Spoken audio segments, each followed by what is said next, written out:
প্রথমেই আমি আপনাদের সকলকে সম্পাদকবৃন্দ, সাংবাদিকবৃন্দ, সংবাদপত্রের মালিকবৃন্দ সহ বীর সাংবাদিকবৃন্দ সহ যারা উপস্থিত আছেন, প্রথমেই আপনাদের সকলকে আন্তরিকভাবে আমি ধন্যবাদ জানাতে চাই। আমি দেশে আসার পরে খুব স্বল্পতম সময়ে এই অনুষ্ঠানটি আয়োজন করেছি এবং আপনারা যে কষ্ট করে অনুষ্ঠানে এসেছেন তার জন্য আমি আন্তরিকভাবে আমার এবং দলের পক্ষ থেকে আমি ধন্যবাদ জানাতে চাই। সম্মানিত উপস্থিতিবৃন্দ, যারা এখানে এই মঞ্চে এসে একটু আগে বক্তব্য রেখেছেন, তাদের সকল বক্তব্য থেকে খুব পরিষ্কারভাবে কয়েকটি জিনিস বোধহয় ফুটে উঠেছে, অর্থাৎ আগামী দিন ফিউচার, এবং ফিউচারটাকে যদি আমরা 2-3 ভাগে ভাগ করি তাহলে একটি দেখতে পাচ্ছি, সেটি ব্যক্তি হিসাবেই হোক অথবা একজন সংবাদ কর্মী হিসাবেই হোক, আপনার স্বাধীনতা, আপনার নিরাপত্তা। আমরা আরেকটি জিনিস মনে হয় আমার চোখে যেটা পড়েছে যারা বক্তব্য রেখেছেন, সেটি হচ্ছে যে গণতান্ত্রিক বা রাজনৈতিক যে অধিকারটি মানুষের, আপনার, আমার, আমাদের সকলের, সেটির ব্যাপারে একটা কনসার্ন সকলে এক্সপ্রেস করেছেন। এবং খুব সম্ভবত একজন বক্তাই এখানে একটি কথা বলেছেন, সেটি হচ্ছে যে আগামী দিন ফিউচারটা কেমন হবে। আমি দেশে অনেকদিন থাকতে পারিনি, কি কারণে সে প্রসঙ্গে গেলাম না, আপনাদের কম বেশি ধারণা আছে। তবে সারাক্ষণই দেশের সাথে আমার যোগাযোগ ছিল। দেশের মানুষের সাথে কি হয়েছে, এখানে মাহমুদুর রহমান সাহেব বলেছেন একটি উদাহরণ দিয়ে, ওনার প্রতি পূর্ণ সম্মান রেখে আমি বলতে চাইছি, ওনার সাথে ওনার রক্তমাখা ছবি এখনো আমার চোখের সামনে ভাসে। কাজেই ওনার সাথে কি হয়েছে আমি যেমন জানি, রুহুল আমিন গাজী সাহেবের সাথে কি হয়েছে, যেভাবে উনি মৃত্যুবরণ করেছেন জেলের মধ্যে, সেটি আমি জানি। এবং সবচেয়ে বড় বিষয় হচ্ছে আমার 60 লক্ষ নেতাকর্মী, এবং তার থেকে আরেকটি হৃদয় বিদারক আমার জন্য হচ্ছে, সেটি হচ্ছে আমার মায়ের সাথে কি হয়েছে। কাজে এই ঘটনাগুলো যদি আমরা সকলে সবগুলোকে এক করি, তাহলে যারা দেশে ছিলেন আপনারা, তারা অবশ্যই আমার থেকে একটু বেটার ভালো জানবেন। তবে আমি একদম যে জানি না বোধহয় বিষয়টি তা নয়, আমার একটি ধারণা আছে। সম্মানিত উপস্থিতিবৃন্দ, যে কথাগুলো প্রায় সকলেই বলে গিয়েছেন, এই কথাগুলো যদি আমরা আলোচনা করাই যাবে অনেকক্ষণ ধরে। আপনারা আপনাদের মূল্যবান সময় ব্যয় করে এখানে এসেছেন। আমি এই কথাগুলোর মধ্যে থেকে একটু সরে এসে কিছু কথা বলতে চাই। আমাদের সমস্যা ছিল, আমাদের সমস্যা আছে। অবশ্যই আমরা 5ই আগস্টের আগে ফিরে যেতে চাই না। আমি আমার অবস্থান থেকে যদি চিন্তা করি, আমার এক পাশে 1981 সালের একটি জানাজা, একই সাথে আমার এক পাশে 2025 সালের 31 ডিসেম্বর একটি জানাজা, আর আমার আরেক পাশে 2024 সালের 5ই আগস্টের একটি ঘটনা। কাজে আমার মনে হয় এটি শুধু বোধহয় আমার একার জন্য নয়, যারা আমার দলের নেতা কর্মী সদস্য এবং সামগ্রিকভাবে পুরো দেশের মানুষের সামনে বোধহয় এই দুটি উদাহরণ বোধহয় সবচাইতে বাদ বিবেচনা করার জন্য সবচাইতে ভালো উদাহরণ, যে আসলে 5ই আগস্টে ফিরে যাওয়ার কোনোই কারণ নেই আমাদের। প্রিয় উপস্থিতিবৃন্দ, হিংসা, প্রতিশোধ, প্রতিহিংসা, একটি মানুষ, একটি দল বা যেভাবে আমরা বিবেচনা করি, তার পরিণতি কি হতে পারে আমরা দেখেছি 5ই আগস্ট। এবং আমি সেজন্যই সকলকে অনুরোধ করব, দলমত নির্বিশেষে আমাদের মধ্যে মত পার্থক্য থাকবে, কিন্তু আমরা যদি চেষ্টা করি তাহলে সেই মত পার্থক্যের মধ্যে রেখে আলোচনার মাধ্যমে সেটি অনেক সমস্যার সমাধান হয়তো আমরা বের করে আনতে সক্ষম হব। কিন্তু কোনোভাবেই সেটি যাতে মত বিভেদের পর্যায়ে চলে না যায়। মত বিভেদ হলে জাতিকে বিভক্ত করে ফেললে কি হতে পারে আমরা দেখেছি। আজকে সেই জন্য অনেকের মুখে অনেক হতাশার কথা আমরা শুনি, কিন্তু তারপরেও আসার কথা হচ্ছে যে তাদের কাছে ভবিষ্যতের চিন্তাও আছে, ভবিষ্যতের পরিকল্পনা আছে। এখানে একজন বক্তা বলেছেন, পানির কথা বলেছেন। ওনার সাথে আমার কিছুদিন আগে কথা ছিল, ওনার সামনে আমি আরো বিষয় তুলে ধরেছি। আমার দেশে ফিরে আসার পরে আমি যে কবার আমার বাইরে যাওয়ার একটু বেশি সুযোগ হয়েছে, আমি সাভারে গিয়েছিলাম, আরো কয়েকটি জায়গায় গিয়েছিলাম।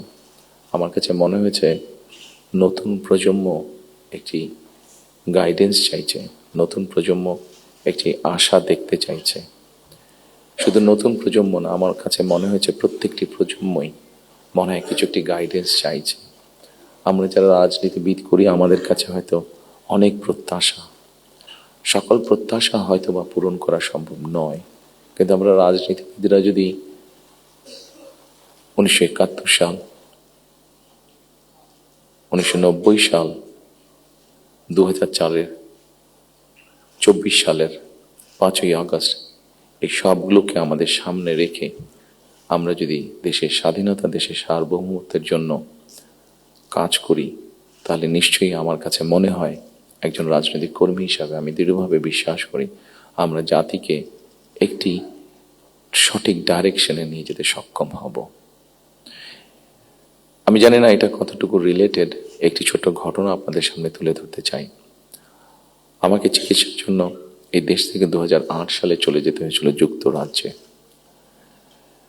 2008 সালে যাওয়ার পরে 2010 সালে সেখানে প্রথম একটি নির্বাচন আমি দেখেছিলাম। তো যেহেতু সেটি নির্বাচন ছিল, স্বাভাবিকভাবে রাজনৈতিক কর্মী হিসাবে আমার একটা ইন্টারেস্ট ছিল। টিভির সামনে বসে আমি ডিবেট দেখছিলাম। সেখানে দুজন নেতার মধ্যে, দুটি মেইন দলের নেতার মধ্যে, লেবার এবং কনজারভেটিভ, অনেকদিন ধরে লেবার ছিল, 2010 সালে নির্বাচনে কনজারভেটিভ আসে। তো দুই দলের দুই নেতার মধ্যে একটি আলোচনা হচ্ছিল। খুব দুঃখজনক হলো, বাংলাদেশ বাদই দিলাম, শুধু ঢাকা শহরের মধ্যেই কোনো অ্যাম্বুলেন্স সার্ভিস নেই। গত 54-55 বছরে আমরা মানুষের চিকিৎসা সেবার জন্য অ্যাম্বুলেন্স সার্ভিস গড়ে তুলতে সক্ষম হইনি। এটি খুবই দুঃখজনক ব্যাপার। তো এই অ্যাম্বুলেন্স সার্ভিস নিয়ে দুই নেতার মধ্যে তখন কথা হচ্ছিল। খুব সম্ভবত তখন, যতটুকু আমার মনে আছে, তখন এমার্জেন্সির জন্য অ্যাম্বুলেন্স সার্ভিস কল করলে 20 মিনিটের মতন সময় লাগতো আসতে অ্যাম্বুলেন্সের। একজন বলছে 20 মিনিট লাগে, এটাকে আমরা 19 মিনিট করবো। আরেকজন বলছিল যুক্তি তর্ক দিয়ে যে 20 মিনিট লাগে, এটাকে আমরা 15 মিনিটে নিয়ে আসবো। অর্থাৎ একজন 1 মিনিট কমাচ্ছে, একজন 5 মিনিট কমাচ্ছে। এই কাজটি তারা তাদের জনগণের জন্যই করতে চাইছে। আমার মনে হয় এখানে যেটা একটু আগে মাহফুজ আলম সাহেব যে পানির কথাটি বললেন, খুব সঠিকভাবে বলেছেন। ঠিক এখন যেভাবে চলছে, এইভাবে যদি চলে, আমার যতটুকু ধারণা আগামী 10 থেকে 15 বছর, হার্ডলি 20 বছর পরে ঢাকা শহরে কোনো জায়গায় থেকে পানি আমরা পাবো না। আমাদের বুড়িগঙ্গা নদী সম্পূর্ণ রকম পলিউটেড, 100% পলিউটেড। শীতলক্ষা নদী 50%-এর মতন পলিউটেড। এখন মেঘনা নদী থেকে পানি আনার চেষ্টা করা হচ্ছে, আসছে বোধ একটা প্রজেক্ট কাজ হচ্ছে, কিন্তু এটার পানিও আগামী 10 থেকে 15 বছর মধ্যে পলিউটেড হয়ে যাবে। ঢাকা শহরে যে 3.5 কোটি মানুষের মতন মানুষ বাস করছে, এদের কেউ পানি পাবে না। পানির অপর নাম জীবন। সারা দেশে যদি এই সমস্যা শুরু হয়, তাহলে বিষয়টি কত ভয়াবহ হতে পারে। আমার মনে হয় এইরকম বিষয়গুলি নিয়ে বোধহয় এখন আলোচনা হওয়া উচিত, সেটি সংসদে হোক, সেটি বিভিন্ন সেমিনারে হোক। কারণ তা না হলে একটি ভয়াবহ ভবিষ্যৎ আমাদের সামনে অপেক্ষা করছে হয়তোবা, which is very unwanted. সম্মানিত উপস্থিতিবৃন্দ, একই সাথে আমরা যদি একটু খেয়াল করে দেখি, আমাদের 20 কোটির মতন মানুষ এই দেশে, এবং এই দেশে 20 কোটি মানুষের মধ্যে একটি বড় অংশ হচ্ছে তরুণ সমাজের সদস্য। এই তরুণ সমাজের সদস্যদেরকে বিভিন্নভাবে আমাদেরকে উপায় বের করতে হবে কিভাবে তাদের কর্মসংস্থানের ব্যবস্থা হয়, সেটি দেশের ভিতরে হোক, সেটি দেশের বাইরে হোক। আমরা যদি এটি সক্ষম না হই এই কাজটি করতে, তাহলে আমরা 5ই আগস্ট বলি, 90-এর আন্দোলন বলি, 1971 সালের স্বাধীনতা যুদ্ধ বলি, আমাদের মনে হয় খুব সম্ভবত প্রত্যেকটি প্রত্যাশা ধ্বংস হয়ে যাবে। এখানে একজন সংবাদকর্মী, নারী সংবাদকর্মী, নারীর নিরাপত্তা বা নিরাপত্তা নিয়ে কথা বলেছেন উনি। আমরা মনে করি নিরাপত্তা শুধু নারীর না, নারী পুরুষ উভয়ের ক্ষেত্রে হওয়া উচিত। ছোট যদি একটি এক্সাম্পল দিই, খুব সম্ভবত বাংলাদেশে বছরে 7,000-এর মতন মানুষ, খুব সম্ভব গত বছর 7,000-এর মতন মানুষ রোড অ্যাক্সিডেন্টে মারা গিয়েছে। আমার কাছে বিষয়টি খুব অস্বাভাবিক লাগে। আমার ধারণা আপনারা যদি একটু চিন্তা করেন, আপনাদের প্রত্যেকের কাছে বিষয়টি অস্বাভাবিক লাগবে। কিন্তু ঘটনাটি ঘটছে, কোনো বছর বেশি, কোনো বছর কম। এই অস্বাভাবিক ঘটনাটি কেন ঘটবে? একজন মানুষ রোড অ্যাক্সিডেন্টে অধিকাংশ ক্ষেত্রে যারা মারা যাচ্ছে, আমরা যদি তাদের সামাজিক স্ট্যাটাসটা দেখি, খুব যে অবস্থাপন্ন লোক যারা আর্থিকভাবে সচ্ছল তারা যে মারা যাচ্ছেন তা না, কিন্তু যেই মানুষগুলো মারা যাচ্ছে সেই মানুষরা হয়তো তাদের ফ্যামিলির অনলি আর্নিং সোর্স। মারা যাওয়ার পরে সেই ফ্যামিলিটির কি হচ্ছে, অথবা লোকটি যদি পঙ্গু হয়ে যায়, মানুষটি যদি পঙ্গু হয়ে যায়, তাহলে তার ফ্যামিলির উপরে কি হচ্ছে, এই বিষয়টি বোধহয় আমাদেরকে নজরে আনা উচিত। এরকম অনেকগুলো বিষয় আছে যে বিষয়গুলো আমার মনে হয় রাজনৈতিক দলগুলোর মধ্যে চিন্তা ভাবনা হওয়া উচিত। এখানে শাইখ সিরাজ সাহেব বসে আছেন, ওনার একটি বিখ্যাত প্রোগ্রাম আছে কৃষি সংক্রান্ত। কৃষকদের কি অবস্থা এখন, সেই বিষয়টি বোধহয় আমাদেরকে বিবেচনা করা উচিত। উনি ভালো বলতে পারবেন। আমার যতটুকু ধারণা আছে যে মানে সরাসরি জমিতে কৃষিকাজের সাথে জড়িত জমির মালিক এরকম কৃষকের সংখ্যা প্রবাবলি 1.5 কোটির মতন সারা বাংলাদেশে, 1,50,00,000-এর মতন। এর মধ্যেও ডিফারেন্ট ক্যাটাগরির কৃষক আছে। এই কৃষকদের বিভিন্ন অসহায়ত্বের নিউজ আপনাদের সংবাদপত্রে প্রকাশ হয়, বিভিন্ন সময় আপনাদের খবরেই প্রকাশিত হয়েছে, বিভিন্ন সময় সেটি ইলেকট্রনিক মিডিয়া হোক, সেটি মেইন মিডিয়া প্রিন্টেড মিডিয়াতেই হোক, প্রকাশিত হয়েছে। এদের ব্যাপারে আমি আমার বিগত সরকারের কথা বলবো, আমার দলের বিগত সরকারের কথা বলবো। সেই সরকার বিভিন্ন সময়ে বিভিন্ন পদক্ষেপ গ্রহণ করেছে।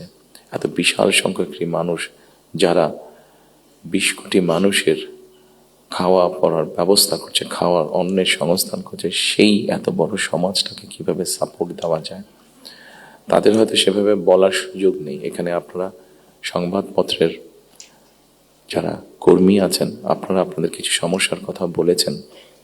আপনাদের সমস্যাটা আমাদের জন্য শুনতে জানতে সহজ হয়, বিকজ আমাদের জন্য একটা ভেন্যু আছে যেখানে আমরা আলাপ করতে পারি। কিন্তু ওই কৃষকগুলো যাদের কোনো ভেন্যু নেই, যারা এরকম একটা প্রোগ্রাম অর্গানাইজ করতে পারছে না, তারা কিভাবে বলবে কথাগুলো? কাজে তাদের কথাটাও তো আমাদেরকে জানতে হবে। কাজে এই বিষয়গুলি, সম্মানিত উপস্থিতিবৃন্দ, আমার মনে হয় এই সকল এরকম আরো অনেকগুলো বিষয় আছে। আমরা নারীর স্বাধীনতার কথা বলছি। বেগম রোকেয়া নারীর শিক্ষার জন্য আন্দোলন করেছিলেন। মরহুমা বেগম খালেদা জিয়া নারীদের শিক্ষার ব্যাপারটা নিশ্চিত করেছিলেন। পরবর্তীতে আগামী নির্বাচনে ইনশাল্লাহ জনগণের ম্যান্ডেট নিয়ে আমরা সরকার গঠনে সক্ষম হলে আমাদের একটি পরিকল্পনা রয়েছে, এই যেই নারীরা শিক্ষিত হয়েছে এদেরকে অর্থনৈতিকভাবে স্বাবলম্বী করে গড়ে তোলা। একটু আগে আমি যে ফ্যামিলি কার্ডটা বলেছিলাম, সেটির লক্ষ্য বা উদ্দেশ্য হচ্ছে সেটাই, এই নারী সমাজকে গড়ে তোলা। আমাদের হিসাব মতে বাংলাদেশে 4 কোটি ফ্যামিলি আছে। আমরা যদি পরিবার হিসাবে ভাগ করি, এবারে যে একটি পরিবারে 5 জন করে সদস্য ধরা হয়েছে। আমরা এই ফ্যামিলি কার্ডটি আপনাদের সামনে একটু তুলে ধরতে চাইছি, আমাদের পরিকল্পনাগুলো। কারণ এখানে একজন সাংবাদিক উল্লেখ করেছেন যে 25 তারিখে যখন আমি এসেছি, আমি একটি কথা বলেছিলাম মার্টিন লুথার কিং এর মতন, আই হ্যাভ এ ড্রিম, যেমন বলেছিল 62 বছর আগে মার্টিন লুথার কিং। আমি বলেছিলাম আই হ্যাভ এ প্ল্যান। সেই প্ল্যানের মধ্যে একটি অংশ হচ্ছে বাংলাদেশের যে হাফ পপুলেশন নারী, তাদেরকে ঘিরে, এবং সেটি হচ্ছে ফ্যামিলি কার্ড। ফ্যামিলি কার্ডের মাধ্যমে ইটস নট যে একটা ফ্যামিলি কার্ড যে নারী পাবে সেটি সে সারা জীবন পাবে। একজন গৃহিণী বা একজন হাউস ওয়াইফ যে পাবেন কার্ডটা সারা জীবনের জন্য না, আমরা 5 থেকে 7 বছর দেব। এই 5 থেকে 7 বছর তাকে আমরা একটা সাপোর্ট দেওয়ার চেষ্টা করব। সেটা টাকার হিসাবে হতে পারে, অথবা এসেনশিয়াল ফুড আইটেমের হিসাবে হতে পারে। কারণ আমরা দেখেছি যে একজন নারী বা একজন স্ত্রীকে বা একজন গৃহিণীকে যদি একটি সাপোর্ট দেওয়া হয়, সেটি সে তার ফ্যামিলির জন্য সঠিকভাবে খরচ করে দেন একজন পুরুষ। এবং আমরা রিসার্চে দেখেছি যে যদি 5 থেকে 7 বছর দেওয়া যায়, তাহলে সে যেই অর্থটা তার হাতে জমা হয়, সে মূলত 3টি কাজে খরচ করে। প্রথমত তার ফ্যামিলির স্বাস্থ্যের পেছনে, দ্বিতীয়ত তার ফ্যামিলির ছেলে মেয়েদের শিক্ষার পিছনে, তৃতীয়ত সে যে অর্থটা জমা করতে পারে সেটি সে ছোট ছোটভাবে ইনভেস্ট করে। খুব স্বাভাবিকভাবে এইভাবে যখন সে ইনভেস্ট করা ধরবে, স্বাভাবিকভাবে তার গ্রামের লোকাল ইকোনমিটা স্ট্রেংথেন হবে, তার উপজেলার ইকোনমিটা স্ট্রেংথেন হবে, তার জেলার ইকোনমিটা স্ট্রেংথেন হবে, তার পরিবারটা শিক্ষিত এবং তার পরিবারটা যদি হেলদি হয়, এভাবে পুরো গ্রামটা হবে, এভাবে পুরো উপজেলাটা হবে, এভাবে পুরো জেলাটা, বিভাগ, একসময় গিয়ে দেশটা হবে। 4 কোটি ফ্যামিলির মধ্যে আপনারা বলতে পারেন একবারে কি দেওয়া সম্ভব কিনা? না, 4 কোটি ফ্যামিলির মধ্যে একবারে দেওয়া সম্ভব না। গ্র্যাজুয়ালি আমরা যাব, যারা প্রান্তিক, যারা যাদের যাদের নিডফুল, আন্ডার প্রিভিলেজ, তাদেরকে দিয়ে আমরা শুরু করব। এই কার্ডটি আমরা, আপনারা জিজ্ঞেস করতে পারেন হয়তো কার্ডটি কাদেরকে দেবেন। আমরা কার্ডটি জেনারেল রেখেছি, ইউনিভার্সাল রেখেছি, কারণ আমরা অতীতে দেখেছি বিভিন্ন সময় বিভিন্ন সোশ্যাল সেফটি নেটওয়ার্কের আওতায় যাদেরকে নিয়ে আসা, বিভিন্ন ক্যাটাগরি করা হয় এবং সেখানে কারাপশন দেখা দেয়। সেই জন্য আমরা এটি জেনারেল রেখেছি। এটি একজন গ্রামের কৃষকের স্ত্রী যেমন পাবে, ইমাম সাহেবের স্ত্রী যেমন পাবে, প্রাইমারি স্কুলের শিক্ষকের স্ত্রী যেমন পাবেন, ঠিক একইভাবে ডিসি সাহেবের স্ত্রীও পাবেন, এসপি সাহেবের স্ত্রীও পাবেন। তবে আমরা দৃঢ়ভাবে বিশ্বাস করি ডিসি সাহেবের স্ত্রী বা এসপি সাহেবের স্ত্রী নিশ্চয়ই ওনারা নেবেন না, কারণ ওনাদের ওইটি প্রয়োজন হবে না। করাপশনটাকে যাতে মানে একটা স্প্রেড না করে, করাপশনটা যাতে স্বাভাবিক একটা পর্যায়ে থাকে, কিছু তো অ্যানোমালিজ হতে পারে, সেটি আমরা গ্র্যাজুয়ালি ঠিক করব। ঠিক এভাবে কৃষকদেরকে হেল্প করার জন্য আমরা কৃষি কার্ড করেছি। একটি বড় সমস্যা হচ্ছে হেলথ ইস্যু। বাংলাদেশে 20 কোটি মানুষ, আমরা স্লোগান দিয়ে হয়তো বলতে পারি যে সকলের জন্য স্বাস্থ্যর ব্যবস্থা করব, আমরা সকলকে স্বাস্থ্য সুবিধা আমরা দিব। এখানে আপনারা অনেকেই আছেন যারা আপনারা ইউকেতে গিয়েছেন, যেহেতু আমি ইউকেতে অনেকদিন ছিলাম, স্বাভাবিকভাবে আমি তাদের বিষয়টি আমার নজরে বেশি পড়েছে। তাদের ওখানে বৈধভাবে যে কোনো মানুষ থাকে, তাকে তারা পূর্ণ হেলথ সার্ভিস দেয়, সেটা যে কোনো ধরনের, সেটা বাইপাস হোক, কার্ডিয়াক হোক, ক্যান্সার হোক, সব রকম চিকিৎসা তারা দেয়। এখন আমরা কিন্তু এখন দেখা যাচ্ছে যে এই কাজটা করতে গিয়ে ইউকের মতন দেশগুলো, ইউরোপের যে ডেভেলপ দেশগুলো আছে, তারাও হিমশিম খাচ্ছে। তারা এখন যেটা চাচ্ছে সেটা হচ্ছে প্রিভেনশন। তারা হিসাব নিকাশ করেছে যে একজন মানুষ অসুস্থ হলে তাকে যদি হাসপাতালে নিয়ে আসা হয়, তাকে যদি ওষুধ দেওয়া হয়, ডাক্তার, নার্স, হাসপাতালে বেড, সবকিছু, তাতে খরচ অনেক বেশি হয়। কিন্তু যদি প্রিভেনশন করা হয়, মানুষকে যদি সচেতন করা হয় যে এই খাবারগুলো খেও না, তাহলে তুমি কিডনি প্রবলেম হবে না, এই খাবারগুলো খেও না তাহলে তোমার হার্ট প্রবলেম হবে না, এই খাবারগুলো খেও না তাহলে তোমার ডায়াবেটিক হবে না। মানুষকে যদি এভাবে সচেতন করা যায়, তাহলে দেখা গেছে তাতে রাষ্ট্রের খরচ অনেক কমে আসে, মানুষের সুস্থ থাকে। এবং এটার উপর বেস করে, যেহেতু ইউরোপে এই কাজটা চলছে, এটার উপরে বেস করে আমরা হেলথ কেয়ারার অ্যাপয়েন্ট করতে চাই। এবং এই হেলথ কেয়ারের অ্যাপয়েন্টের আরেকটি মূল লক্ষ্য উদ্দেশ্য হচ্ছে এরা যেরকম বেসিক ট্রেনিং পাওয়ার পরে গিয়ে মানুষকে সচেতন করবে, অ্যাট দ্য সেম টাইম সম্মানিত উপস্থিতিবৃন্দ, আরেকটি বিষয় বোধহয় আমাদের নজরে খুব আনা প্রয়োজন। একটি বিষয়, খুব ভয়াবহ পরিস্থিতি, মাহফুজ আলম সাহেব যেরকম পানির কথা বলেছেন, সেরকম আরেকটি ভয়াবহ পরিস্থিতি হচ্ছে যে আমাদের জনসংখ্যা যেভাবে বাড়ছে, আমরা যে সৌদি আরব বা কুয়েতের সবগুলো তেল খনিও এখানে নিয়ে আসি, তাহলে হয়তো আমরা এই এত রিসোর্স দিয়ে আমরা এত মানুষকে সমস্যার সমাধান করতে পারবো না। সেই জন্য আমাদেরকে অবশ্যই পপুলেশন কন্ট্রোলে যেতে হবে, আমাদের দেশের জনসংখ্যাকে সীমাবদ্ধতার মধ্যে আনতে হবে। এবং সেই জন্য এই হেলথ কেয়ার যে নিয়োগ হবে, এই হেলথ কেয়ারের শতকরা 80 থেকে 85% আমরা 1 লক্ষের মতন আমাদের টার্গেট নিয়োগ করা। এই হেলথ কেয়ারের 80 থেকে 85% আমরা নারী কর্মীকে নিয়োগ করতে চাই, যাতে নারী কর্মীরা গিয়ে ঘরে ঘরে বোঝাতে সক্ষম হন যে কি জন্য প্রয়োজন হাইজিন মেনটেন করা এবং পরিবারকে সুস্থ রাখা, অ্যাট দ্য সেম টাইম পরিবারকে একটি রিজনেবল সাইজের মধ্যে রাখা, পরিবারের সদস্য সংখ্যা। ঠিক একইভাবে কৃষকের কথা আপনাদের সামনে বলেছি, যেই বিষয়টি আমি আপনাদের সামনে একটু আগে উল্লেখ করেছিলাম সম্মানিত উপস্থিতিবৃন্দ, সেটি হচ্ছে যে বিরাট এক তরুণ সমাজের সদস্য আমাদের আছেন। এই তরুণ সমাজের সদস্যদেরকে, সেটি গ্রামে হোক সেটি শহরে হোক, বিভিন্ন জনের বিভিন্ন কোয়ালিফিকেশন বা শিক্ষা ব্যাকগ্রাউন্ড আছে, সেটার উপরে বেস করে আমরা ভোকেশনাল টেকনোলজিক্যাল ইনস্টিটিউশনকে আমরা মডার্নাইজ করতে চাই। আমাদের ভোকেশনাল এবং টেকনোলজিক্যাল ইনস্টিটিউশন যেগুলো আছে, সেগুলোর মধ্যে প্রায় 200-250 মতন সাবজেক্ট আছে, যেগুলোর এত প্রয়োজন নেই আমাদের। আমরা এর মধ্যে কিছু কাজ করেছি, প্রাইমারি কাজ করেছি, যে নর্মালি যেসব দেশে আমাদের মানুষ যেতে পারবে বা পারে, যেমন তার একটা বড় অংশ হচ্ছে মিডল ইস্ট, সেখানে কি কি কাজের স্কোপ আছে আগামী 5 থেকে 10 বছর। একটি বড় মার্কেট হচ্ছে মানুষ যাবার জন্য, দেশ থেকে স্কিল শ্রমিক যাওয়ার মতন একটি বড় মার্কেট আস্তে আস্তে তৈরি হচ্ছে জাপানে। আস্তে আস্তে তৈরি হচ্ছে ইউরোপে, ইভেন চায়নাতেও তৈরি হচ্ছে। আমরা মোটামুটিভাবে একটি অ্যানালাইসিস করে দেখি যে কী কী ধরনের মানুষ এখানে যেতে পারে, সেটার উপরে বেস করে আমরা আমাদের ভোকেশনাল ইনস্টিটিউটগুলোকে আমরা সেইভাবে মডার্নাইজ করতে চাইছি। আপনারা নিশ্চয়ই খেয়াল করেছেন, যেহেতু আপনারা সংবাদ কর্মী, আপনারা নিশ্চয়ই খেয়াল করেছেন গত কয়েকদিনে আমার সাথে বেশ কিছু বিদেশি ডিপ্লোমেট দেখা করেছেন। ওনাদের মধ্যে যে সকল দেশগুলো এই ভোকেশনাল এবং টেকনিক্যাল ইনস্টিটিউশনে ওনারা অনেক ডেভেলপ, তাদেরকে আমরা বলেছি যে আপনাদেরকে এই সাহায্যগুলো সহযোগিতা করতে হবে। ওনারা খুশি মনে আমাদেরকে বলেছেন যে ওনারা এই ব্যাপারে সহযোগিতা করবেন। আমরা যদি আমাদের ছেলেদেরকে, এই মুহূর্তে 8 থেকে 10 লক্ষ মানুষ প্রতি বছর বিদেশে যাচ্ছে, তার মধ্যে প্রায় 6.5-7 লক্ষ মানুষ মধ্যপ্রাচ্যে যাচ্ছে, কিন্তু আপনারা যদি খেয়াল করে দেখেন যে তারা যে যাচ্ছেন মধ্যপ্রাচ্যে, তারা কিন্তু আনস্কিল্ড হিসেবে যাচ্ছেন। তাদেরকে যদি আমরা কিছুটা ভাষা শিখিয়ে দিতে পারি এবং সেখানে যেই কাজগুলোতে তারা যাচ্ছেন সেগুলোর ব্যাপারে মিনিমাম ট্রেনিং দিয়ে দিতে পারি, তাহলে কিন্তু গিয়ে তারা ওখানে বেটার করতে সক্ষম হবেন। ঠিক এইভাবে যদি আমরা রিসার্চ করে যদি মার্কেটগুলোকে বের করতে পারি, তাহলে দেশের বাইরে আমরা বহু সংখ্যক অ্যাকাউন্ট, যে 8 থেকে 10 লাখ, অ্যাবাউট 1 মিলিয়ন মানুষ বিদেশে যাচ্ছে, এটাকে খুব সহজে 2 থেকে 3 বছর মধ্যে পসিবলি 1.5 to 2 মিলিয়ন করা যাবে। 15 থেকে 20 লক্ষ মানুষ করা যাবে। এবং 15 থেকে 20 লক্ষ মানুষ শুধু যাচ্ছেন না, তাদেরকে যদি ট্রেনিং এবং ল্যাঙ্গুয়েজ দিয়ে আমরা পাঠাতে পারি, তাহলে ভ্যালু অ্যাড হবে। এখন যদি কেউ $100 আর্ন করে মাসে, ইজিলি সেটা $300 নিয়ে আসতে পারবো। তাহলে বৈদেশিক মুদ্রার একটা বিশাল অংশ আমরা আনতে পারবো, যেটা দিয়ে আমরা কাজ করতে পারবো। আপনারা যেরকম বিভিন্ন বিষয়ে উল্লেখ করেছেন, বিভিন্ন দাবি দেওয়ার, সেই জিনিসগুলো আমরা পূরণ করতে পারবো।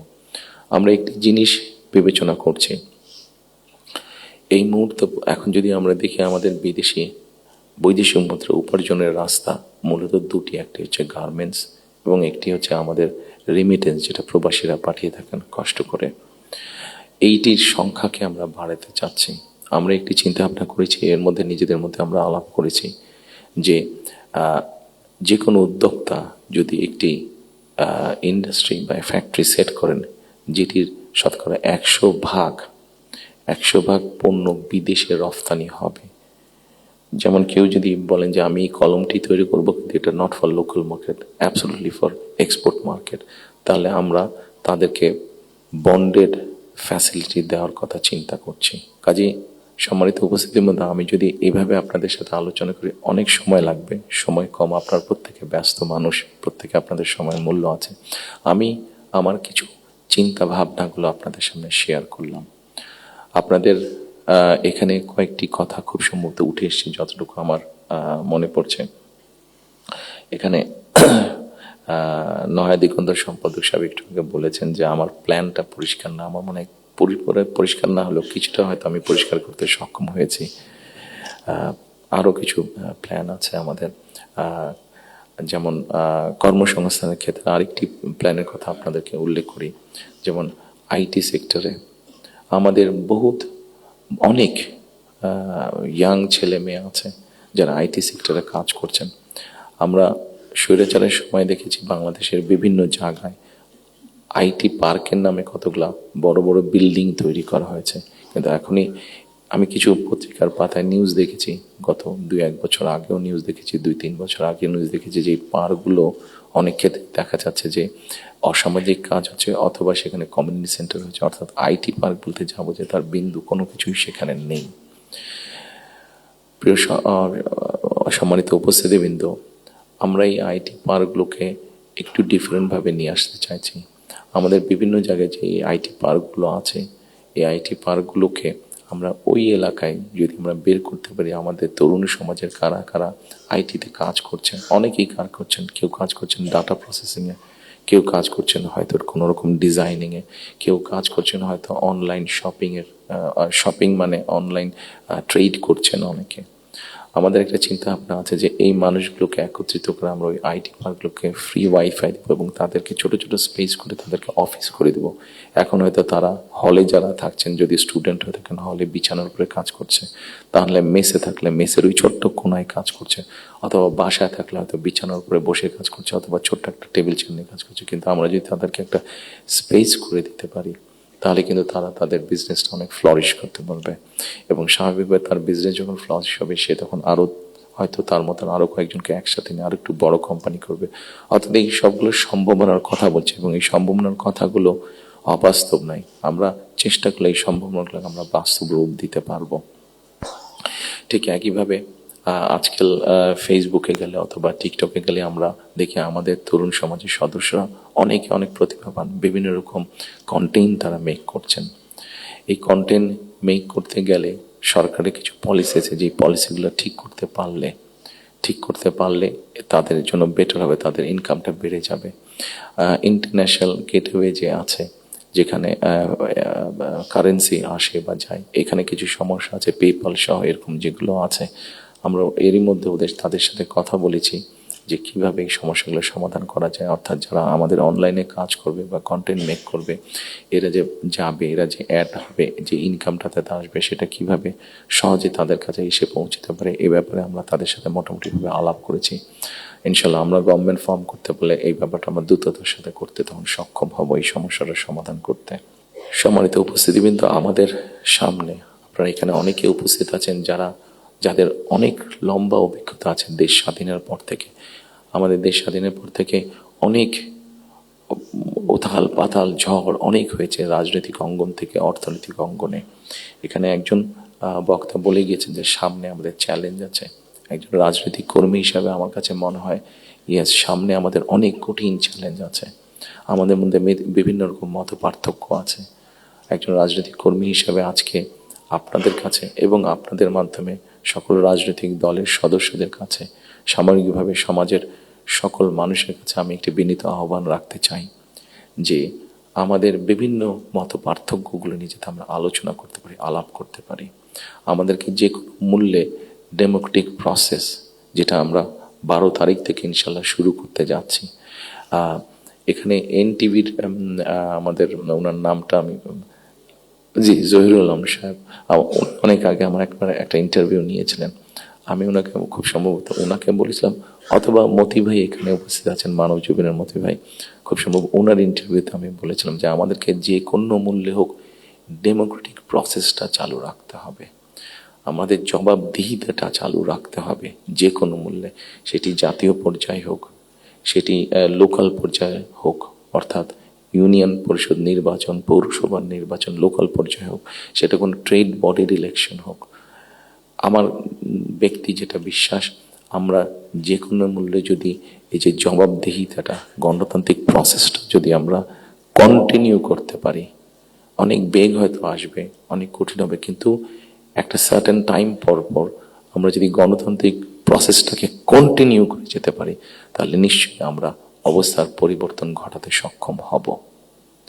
এবং আরেকটি কথা, কাউকে আঘাত না করি আমি বলতে চাইছি, কোনো রাজনৈতিক দলের নেতা সদস্য কাউকে আমি আঘাত করতে চাইছি না। আমি আমার চিন্তাটা শুধু ওনাদের সামনে তুলে ধরতে চাইছি যে আসুন আমরা দেশের মানুষের শিক্ষা, দেশের মানুষের স্বাস্থ্য, দেশের নারীদের অধিকার, এম্পাওয়ারমেন্ট, কর্মসংস্থান, পরিবেশ, সব কিছু মিলিয়ে এই যে বিষয়গুলো, যেটি একটি সাধারণ মানুষের জন্য প্রযোজ্য সংস্কার, রিফর্ম, যে বিষয়গুলি নিয়ে আমরা আলোচনা করেছি, আপনারা যদি একটু খেয়াল করে দেখেন, এই রিফর্মের আমার কাছে মনে হয়েছে যে 3টি পার্ট আছে। একটি হচ্ছে সাংবিধানিক পার্ট, একটি হচ্ছে আইনগত পার্ট, এবং আরেকটি হচ্ছে মানুষের প্রতিদিনের জীবনযাত্রা, নিরাপত্তা, তাদের সিকিউরিটি, সবকিছু নিয়ে একটি পার্ট আছে।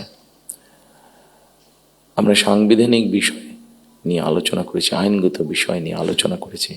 আমার মনে হয় মানুষের প্রতিদিনকার প্রত্যেকটি মানুষ, সকল সমাজের প্রত্যেকটি শ্রেণী পেশার মানুষ, তাদের প্রতিদিনকার যে চাওয়া পাওয়াগুলা, প্রয়োজনগুলো, সেটা নিয়ে বোধহয় আমরা আলাপ আলোচনা একটু কম করেছি। আমার কাছে মনে হয় সেই বিষয়গুলি নিয়ে বোধহয় আলোচনা করা উচিত। সেই বিষয়গুলি নিয়ে বোধহয় প্রত্যেকটি রাজনৈতিক দলের আলোচনা করা উচিত। আমরা শুধু রাজনৈতিক বিষয় নিয়ে সেমিনার করছি, সিম্পোজিয়াম করছি, আলোচনা করছি, তর্ক বিতর্ক করছি, অবশ্যই ওগুলো প্রয়োজন আছে, কিন্তু অ্যাট দ্য সেম টাইম আমরা যদি মানুষের প্রতিদিনকার তার চিকিৎসা ব্যবস্থা কী হবে, তার কর্মসংস্থান কী হবে, তার পরিবারের সন্তানদের শিক্ষা ব্যবস্থা কী হবে, তার রাস্তায় বের হলে নিরাপদে সে ফিরে আসতে পারবে কিনা, এইরকম বিষয় যেগুলো আছে, এই বিষয়গুলো নিয়েও বোধহয় আমাদের আলোচনা আরো একটু বেশি হওয়া উচিত। এই বিষয়গুলো নিয়ে বোধহয় আমাদের প্ল্যান প্রোগ্রাম আরো একটু বেশি হওয়া উচিত। এই পলিসিগুলো নিয়ে বোধহয় আমাদের চিন্তা ভাবনা আরো একটু বেশি হওয়া উচিত। সম্মানিত উপস্থিতিবৃন্দ, সামনে নির্বাচন। আমি একটি রাজনৈতিক দলের সদস্য।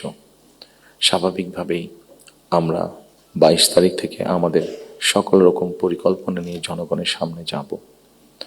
আপনারা যারা আজকে কষ্ট করে আমাদের আমন্ত্রণে এখানে এসেছেন, আবারও আপনাদেরকে আমি আমার এবং আমার দলের পক্ষ থেকে আন্তরিক ধন্যবাদ জানাতে চাই। একই সাথে আমরা ইনশাল্লাহ দেশের মানুষের সমর্থন নিয়ে সরকার গঠনে সক্ষম হলে যাতে আপনাদের